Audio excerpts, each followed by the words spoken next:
امریکہ کا وینیزویلا پر حملہ، صدر اور اہلیہ کو اٹھا لیا۔ امریکی ڈیلٹا فورس کے ہیلی کاپٹروں نے کراکس میں صدارتی محل پر رات گئے دھاوا بول دیا۔ امریکی ڈیلٹا فورس نے صدر نکولس مادورو کو اہلیہ سمیت گرفتار کر کے ملک سے منتقل کر دیا۔ صدر ٹرمپ نے بتایا وینیزویلا اور اس کی قیادت پر کامیابی سے حملہ کیا۔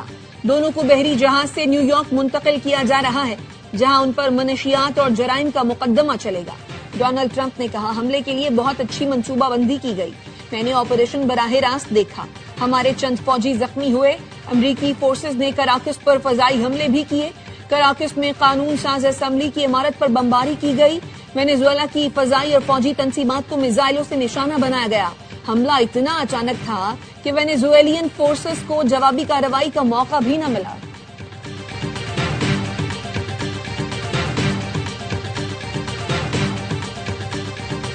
وینزویلا میں ایمرجنسی نافذ، فضائی حدود بھی بند کر دی گئی۔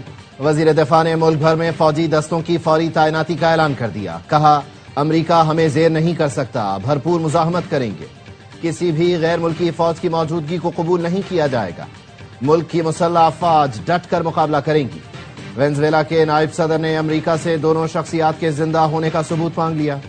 وینزویلا کے حکام کا کہنا ہے امریکہ ہمارے تیل معدنی وسائل پر قبضہ کرنے کی کوشش کر رہا ہے، اس کو کامیابی نہیں ملے گی۔ روس، ایران، کیوبا، کولمبیا اور میکسیکو کی وینزویلا پر حملے کی مذمت۔ کیوبا کے صدر نے کہا یہ پورے لاطینی امریکہ پر حملہ ہے، بین الاقوامی برادری وینزویلا پر مجرمانہ حملے کا نوٹس لے۔ کولمبیا کے صدر نے وینزویلا کی پارلیمنٹ کو نشانہ بنانے پر سلامتی کونسل کا اجلاس بلانے کا مطالبہ کر دیا۔ ایرانی وزارت خارجہ کا کہنا ہے حملہ وینزویلا کی خود مختاری اور علاقائی سالمیت کی خلاف ورزی ہے۔ روسی وزارت خارجہ نے کہا امریکی کارروائی کا کوئی جواز نہیں بنتا۔ برطانوی وزیر اعظم کیئر سٹارمر نے کہا برطانیہ وینزویلا پر حملے میں شامل نہیں، عالمی قوانین کی پاسداری ہونی چاہیے، حقائق سامنے لانا ضروری ہے، ٹرمپ اور اتحادیوں سے بات کروں گا۔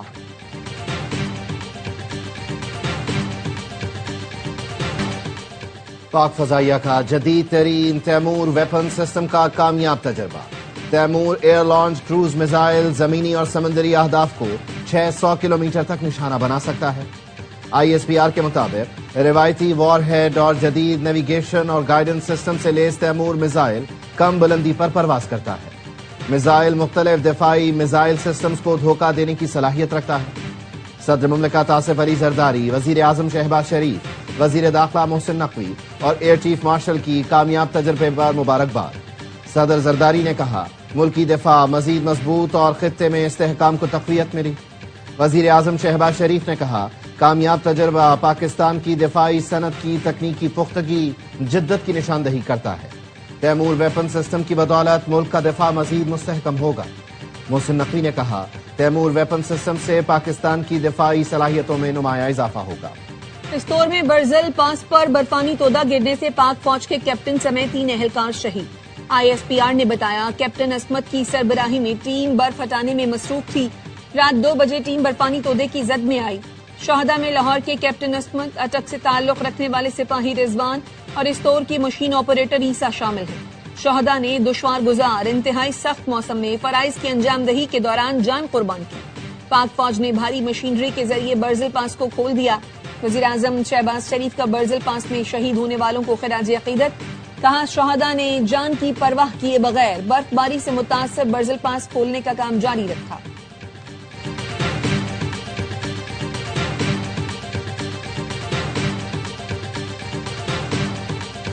پاکستان نے بھارتی وزیر خارجہ کے غیر ذمہ دارانہ الزامات کو مسترد کر دیا۔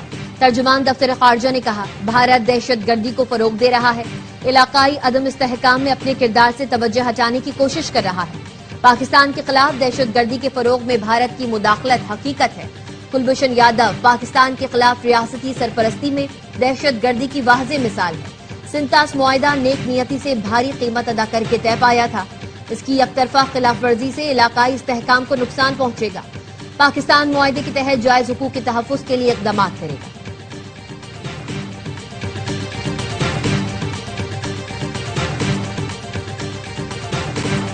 نائب وزیر اعظم کے عالمی رہنماؤں سے رابطے، اسحاق ڈار کا UAE کے وزیر خارجہ شیخ عبداللہ بن زید کو ٹیلی فون، خطے کی موجودہ صورتحال پر تبادلہ خیال، مثبت پیش رفت پر اطمینان کا اظہار۔ کہا مکالمہ اور سفارتکاری کے نتیجے میں زمینی حقائق میں بہتری آئی. اسحاق ڈار کارتور منصب سے بھی ٹیلی فونک رابطہ. خطے میں مسائل کے حل کے لیے فریقین کی کوششوں کو سراہا. نائب وزیر اعظم نے گزشتہ رات سعودی عرب کے وزیر خارجہ فیصل بن فرحان سے گفتگو میں سفارتکاری کی ضرورت پر زور دیا تھا. نائب وزیر اعظم بیجنگ پہنچ گئے. پاک چین وزرائے خارجہ اسٹریٹجک ڈائیلاگ کی صدارت کریں گے. دو طرفہ تعاون کا جائزہ لیا جائے گا. نائب وزیر اعظم پاک چین سفارتی تعلقات کے 75 سال مکمل ہونے پر تقریبات میں بھی شرکت کریں گے.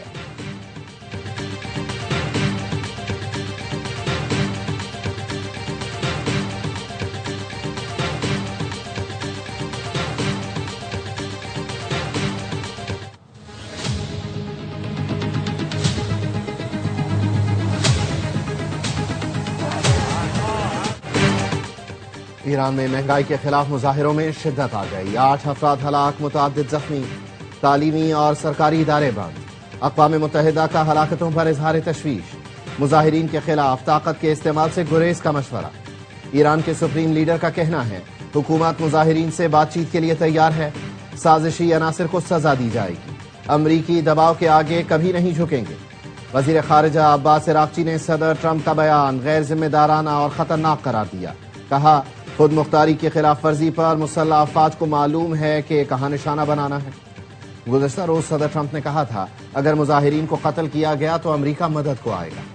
سابق امریکی وزیر خارجہ مائک پومپیو نے مظاہرین میں موساد کے ایجنڈوں کی موجودگی کا اعتراف کر لیا. پومپیو نے ایکس پر لکھا ایرانی مظاہرین اور ان کے ساتھ چلنے والے موساد ایجنٹس کو نیا سال مبارک. ایرانی حکومت کے 47 برس اور ٹرمپ امریکہ کے 47ویں صدر، کیا یہ محض اتفاق ہے؟ سہیل آفریدی کو سیکیورٹی بھی دیں گے اور پروٹوکول بھی. وزیر بلدیات سندھ ناصر حسین شاہ کہتے ہیں وزیر اعلیٰ خیبر پختونخوا ہمارے مہمان ہوں گے. اگر وہ سندھ اسمبلی آنا چاہیں تو خوش آمدید کہیں گے. کھانے اور چائے کی دعوت دیں گے. بھرپور مہمان نوازی کی جائے گی. کے پی حکام نے کہا سیکیورٹی نہیں چاہیے لیکن ہم بھرپور سیکیورٹی دیں گے. پرامن احتجاج کرنا سب کا آئینی حق ہے. ہم تنگ نہیں کریں گے. ہماری درخواست ہوگی کوئی پرتشدد احتجاج یا بدنظمی نہ کی جائے. مرتضی وہاب نے کہا سہیل آفریدی عوامی نمائندے ہیں. کراچی آئیں گے تو انہیں اجرک پہنائیں گے اور حسن علی ہوتی مارکیٹ میں برگر بھی کھلائیں گے. اسلام آباد کے ڈسٹرکٹ اینڈ سیشن کورٹ نے وزیر اعلیٰ خیبر پختونخوا سہیل آفریدی کے ناقابل ضمانت وارنٹ گرفتاری جاری کر دیے. گرفتار کر کے پیش کرنے کا حکم دیا.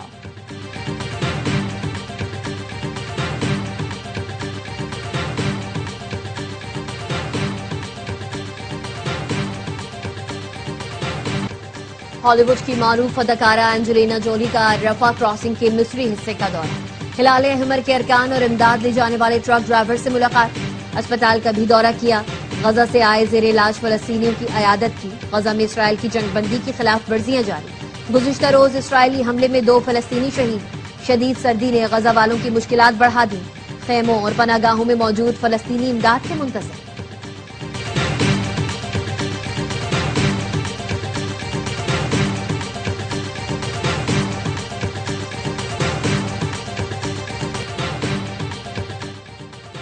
T20 ورلڈ کپ کے لیے پاکستان کا 20 رکنی ابتدائی اسکواڈ آئی سی سی کو بھجوا دیا گیا. بابر اعظم، شاہین آفریدی اور حارث رؤوف شامل. عثمان خان بطور کیپر پہلا انتخاب. محمد رضوان، سفیان مقیم، عباس آفریدی اور حسن نواز ابتدائی اسکواڈ کا حصہ نہیں. 20 میں سے 15 حتمی کھلاڑیوں کا انتخاب ہیڈ کوچ مائک ہیسن کریں گے. دورہ سری لنکا کے بعد ورلڈ کپ اور آسٹریلیا کے لیے اسکواڈ فائنل کیا جائے گا. T20 ورلڈ کپ 7 فروری سے بھارت اور سری لنکا میں شیڈیول ہے.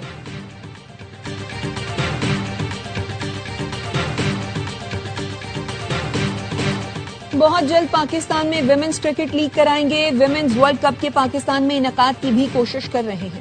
Chairman P C B Mohsin Naqvi کی نیشنل اسٹیڈیم آمد کے موقع پر میڈیا سے گفتگو. پاکستان ویمنز کرکٹ ٹیم کے کھلاڑیوں اور آفیشل سے ملاقات کی. ہیڈ کوچ وہاب ریاض نے تربیتی کیمپ کے حوالے سے بریفنگ دی. پاکستان ویمنز ٹیم فروری میں ون ڈے اور T20 سیریز کے لیے جنوبی افریقہ کا دورہ کرے گی.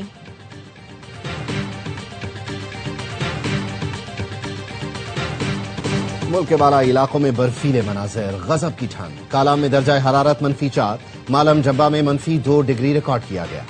خون جما دینے والی سردی میں سیاحوں کا ہلہ گلہ جاری. گلگت کی وادی نلتر کا حسن برف باری سے نکھر گیا. سردی بھی بڑھ گئی.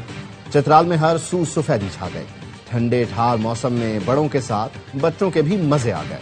بلوچستان بھی یکوستہ ہواؤں کی لپیٹ میں، قلات کا درجہ حرارت -6، کوئٹہ کا -3 تک جا پہنچا۔ مری میں برف باری میں منچلوں کے خطرناک کرتب کی ویڈیو وائرل۔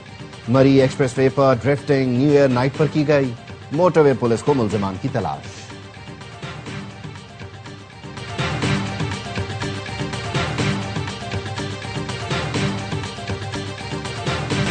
رواں سال کا پہلا سپر مون، پاکستان بھر میں بھرپور مظاہرہ۔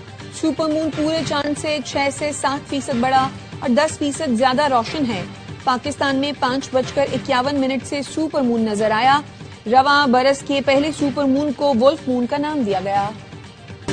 اور ARY فلمز کی نئی فلم آگ لگے بستی میں کا ٹیزر ریلیز۔ میگا کاسٹ میں شامل ہیں فہد مصطفیٰ، ماہرہ خان، جاوید شیخ اور Tabish Hashmi. ARY films, Salman Iqbal films اور بگ بینگ فلمز کی یہ شاندار پیشکش عید الفطر پر ملک بھر کے سینماؤں میں ریلیز کی جائے گی۔